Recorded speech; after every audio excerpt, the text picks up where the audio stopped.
Hi everyone, and welcome to D&D Horror Stories, narrated by a Doge. In today's video, we have a story about that guy PvPing a new player because he didn't want the new player to take the spotlight. A story about a dungeon master that offs the player's character when the player wasn't there, and much more. So with the preamble out of the way, let's get into these D&D horror stories. Your Character Died in the Last Session by Reddit user Connor Clashnord. The title is weird. Sorry, but that's what the DM of this story told me. This happened many years ago, when I was starting to get into tabletop RPGs.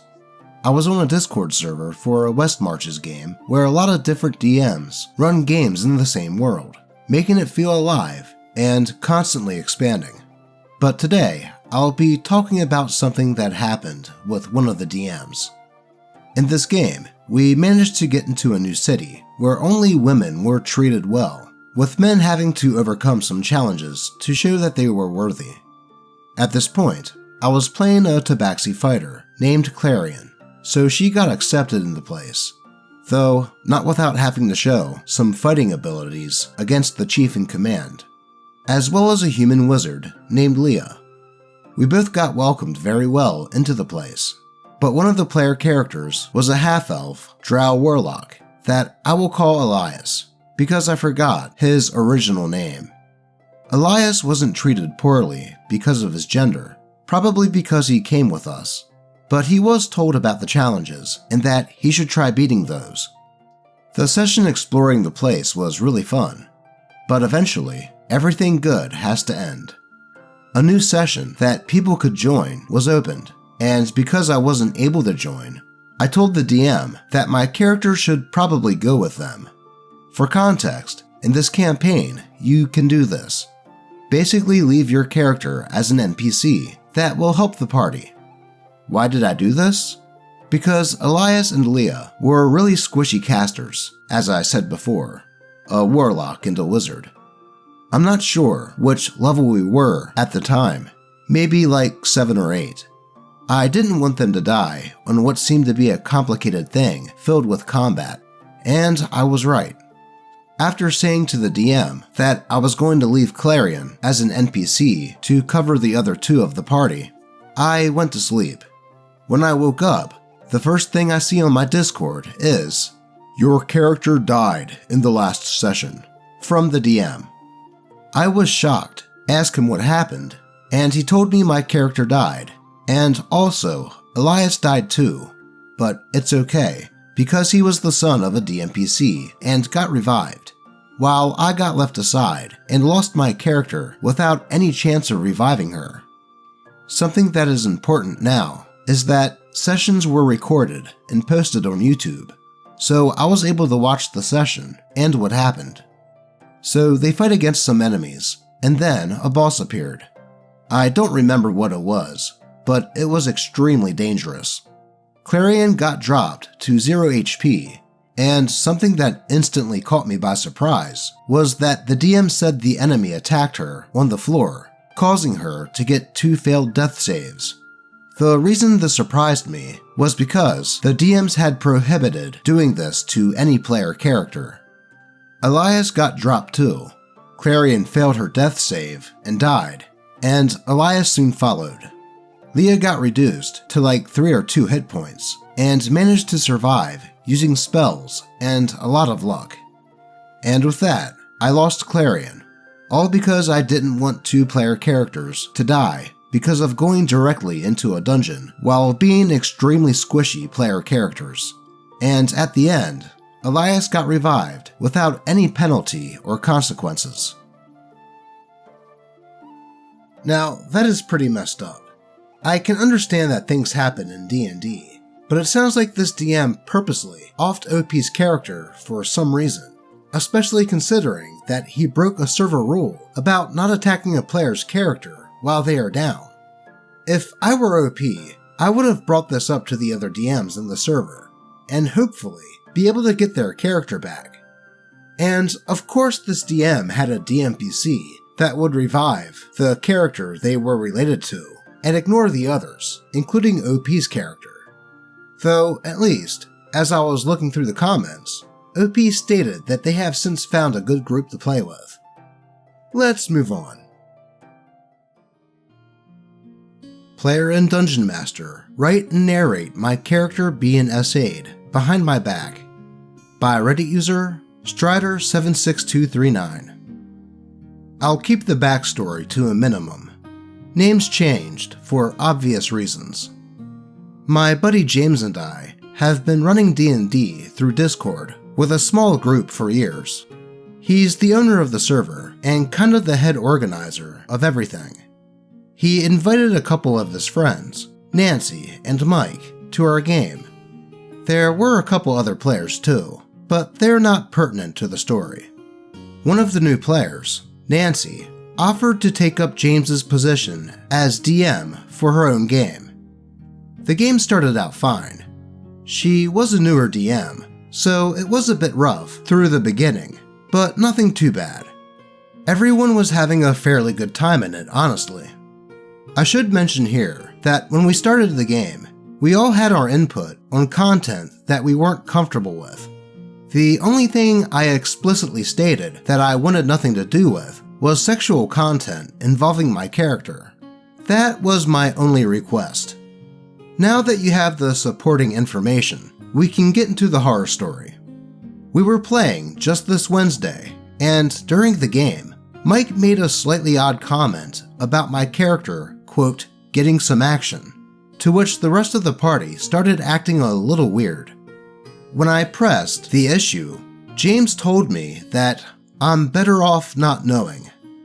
After a while of pestering for an answer, I was told that, as a joke, Nancy and Mike wrote a spicy, non-canon story of my character. After further pestering, I also learned that said story was narrated by the DM to the rest of the party in a call while I was at work. I was a little upset at the time, but it only got worse after I asked for the story so I could read it. I'll keep things PG here, but in loose terms, it was my male character being extremely explicitly violated by one of the NPCs we'd met in the last town. It wasn't even written in a joking manner, which wouldn't have made it any better. It was just a straight-up struggle cuddle fanfic of my character. I told James that I'm extremely uncomfortable with it being written by not only Mike, but the Dungeon Master as well, but then being narrated by the Dungeon Master, and then them trying to hide it from me. And furthermore, Mike had published the story to AO3, a fanfic site, so his followers could read it too. Needless to say, I left the server. James doesn't want the party to fall apart, and since he's the server owner, opted to try to peacemake instead of kicking the player and the DM. They've all apologized about it, but I just don't feel comfortable being around them anymore. The only request I had of topics to avoid being ignored like that was really crappy. Yeah, that is pretty messed up. Why would anyone write a fanfic like that about someone else's D&D character, let alone narrate it to the rest of the players and post it to a fanfic site? Especially when OP stated that they didn't want anything like that for their character at the beginning of the game. I can understand why OP wouldn't want to play in that game anymore, and hopefully OP can find a game with other players that aren't as deranged as those other two. I think we need a kitty palate cleanser after that story.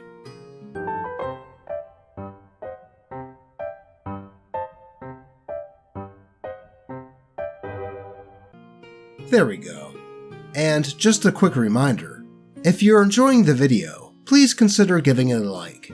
It helps the channel reach more people, thus resulting in me being able to afford more treats for the kitties. So, like the video, give a kitty a treat. But with that said, on to the next story. That guy kills my new character because he is afraid of me stealing the spotlight from him and thinks the party is too full. By Reddit user MallowSharkbait23. So this is going to need a bit of context before I start. This group consisted of me, my DM friend, Matt, and his player friends. I will be using fake names for them, of course. We were all in high school at the time, so we barely had time to get together and play. So my friend Matt decided to use Discord, and we would play by typing into chat, and then he would respond at any time he had the chance to. They had been playing for some time before I joined.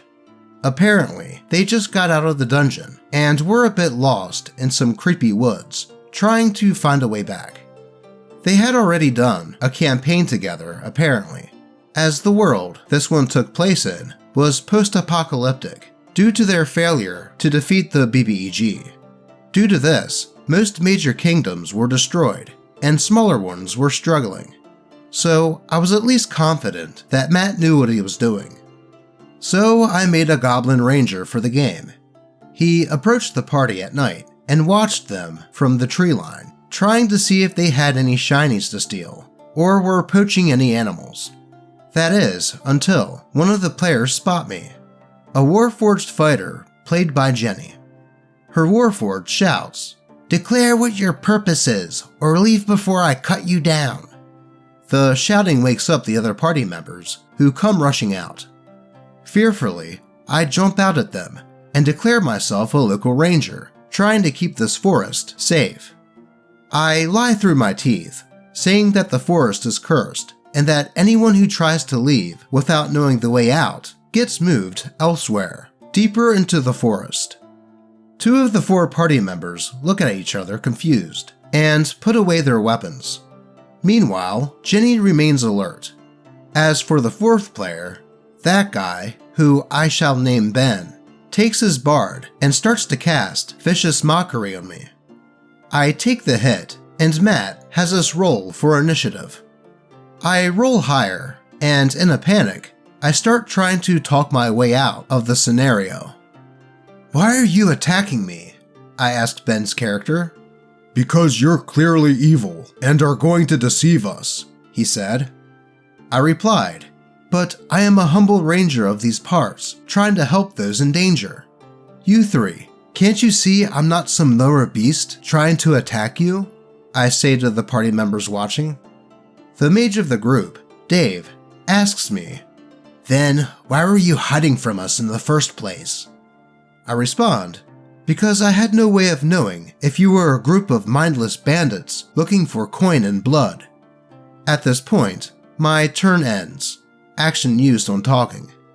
Ben, using Vicious Mockery, attacks me again.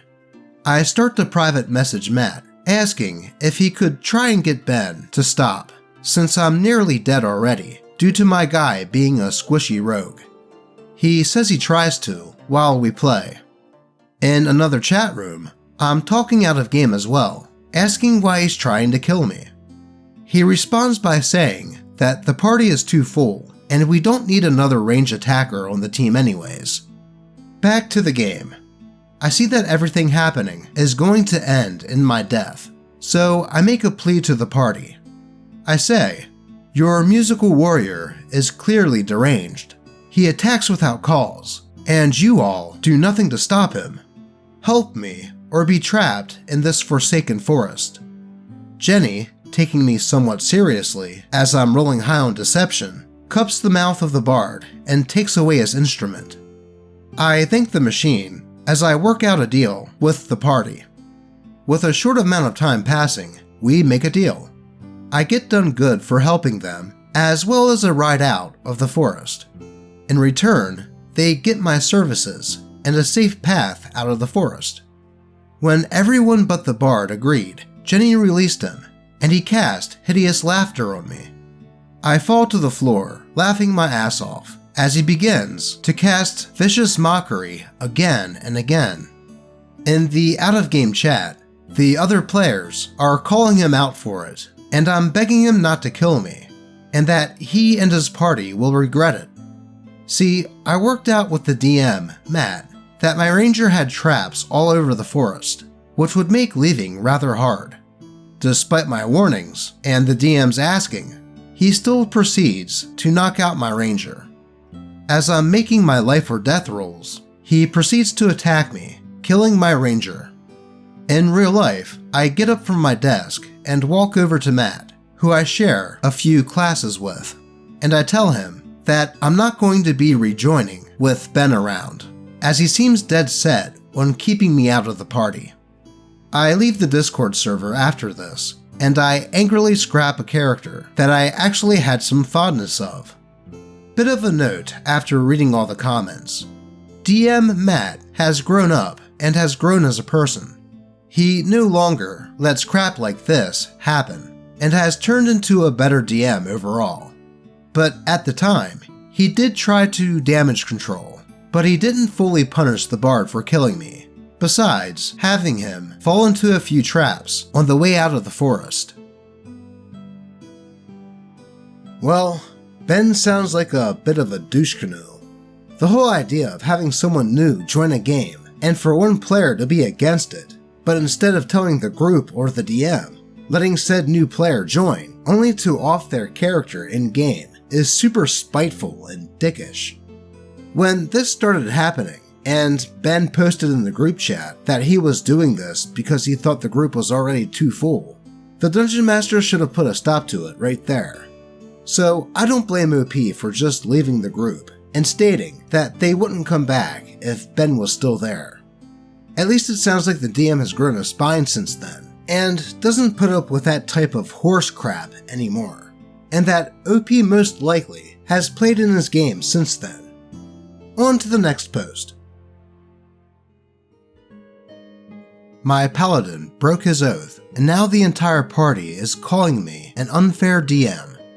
By Reddit user Ronin2706. One of my players is a min-maxed blue dragonborn Sorcerer build, Oath of Glory Draconic Sorcerer. Since he is only playing this sort of character for the damage potential and combat effectiveness, he does not care much about the roleplay implications of playing such a combination of classes. Anyway, in one particular session, my players were trying to break an NPC out of prison. To plan ahead and gather information, they managed to capture one of the town guard generals and then interrogate him. The town the players are in is governed by a tyrannical baron who does not take kindly to failure.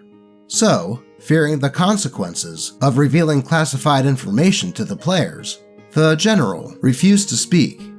The paladin had the highest charisma and a +6 to intimidation, so he decided to lead the interrogation and did some pretty messed up stuff to get the captain to talk, including, but not limited to, torture, electrocution, and manipulation. I ruled that, for an Oath of Glory paladin, he had done some pretty inglorious actions, and let him know after the interrogation that he felt his morality break and his power slowly fade. Both the player and the rest of the party were pretty upset by this. The player asked me why I did not warn him beforehand that his actions would cause his oath to break, while the rest of the party decided to argue about why his actions were justified and should not break the Oath of Glory, referencing to the tenets mentioned in the subclass. I decided not to take back my decisions to remind players that their decisions have story repercussions, and they can't just get away scot-free from everything because they're the heroes. All my players have been pretty upset by this, and have called me an unfair DM on multiple occasions. Our next session is this Saturday, and I'm considering going back on my decision and giving the paladin back his oath and his powers. It would be great to know other people's thoughts on the matter and what I should do. Edit. For those asking, I did not completely depower my paladin just for his actions. I have informed him that what he has done is considered against his oath, and he does get time to atone for his decision and reclaim the oath before he loses his paladin powers. Edit 2. Thank you all for your thoughts on the matter. I've decided not to go back on my rulings and talk to the player, explaining the options he has to atone and get his oath back, or alternatively, how he can become an Oathbreaker. The player decided he would prefer just undergoing the journey and reclaiming his oath by atoning for his mistakes. He talked to the rest of the party, and they seemed to have chilled out as well. I would have to agree with OP in their ruling here. What the Paladin did would be considered breaking his oath, in my opinion. Yet, I can understand the player being upset that OP didn't give him a warning about how doing those actions would result in that. Now, this could have become more of a horror story, but the thing is, OP and the player actually did the thing that would prevent most horror stories from happening, and that is communicating. Things were made clear, and any misunderstandings were corrected, resulting in an all-around agreement, and the game continuing on without issue. So remember, if you have an issue in a game, just communicate. But with that said, let's move on to the next post. They tried to make my kid-friendly character a child abuser. By Reddit user, Kids Book Bard. I joined a Discord group and was brought into a campaign with a handful of other players. I rolled up a bard whose backstory was that he traveled with adventurers and used their adventures as a basis for a series of kids' books that he was writing. I gave my backstory to the Dungeon Master, and it was approved. Nothing in Session 0 led me to believe that there was any issue with my character after explaining it to the group. Session 1 comes, and while the party is gathering supplies, I head to the library in town, and the Dungeon Master describes it as rather run down and light on books. I offer the librarian some copies of my books for free, so the kids in town have something for their parents to read to them. The librarian is thankful, and I leave. As I get back to the party, my character explains what I'd been up to, and a few members of the party make a remark about how I'm setting up quote-unquote bait with the books to lure children to me so I can, quote, do the bard thing, implying that I wanted to seduce them. I explained out of character that my character would never do that, and that I find jokes like that disgusting. I asked them to please refrain from accusing my character of child abuse again, and try to move past it. But I get the cold shoulder from the group for the remainder of the session. At this point, I realize I'm probably going to just have to leave and find another group. But then, the Dungeon Master decides to really cement that idea for me. We return from our brief encounter out of town a few hours later, and the Dungeon Master describes parents with their children pulling their kids away and going into nearby buildings as they see me. Then the guards come to question me under suspicion that I have, quote, inappropriate intentions toward the children of the town. Dungeon Master had decided to run with the party's terrible joke, and made me out to be a sexual predator in the eyes of the law. The party all bust out laughing, and I just say, thanks for the game, and then leave the server and block the players and the DM. Man, that is really messed up for the Dungeon Master to take such a wholesome idea for a bard character, and then use that joke as a way to enforce that to the character. I, as a player, would have been pissed as well, especially after asking them not to do that. So yeah, leaving at that point was the best thing that OP could have done. And hopefully, OP was able to find a table that didn't have players that were dicks like that one had, and was able to play his bard character the way he wanted. But that is all I have for you today. As always, I appreciate all of you, especially if you liked, commented, and subscribed, and may your games remain horror story free. Until next time.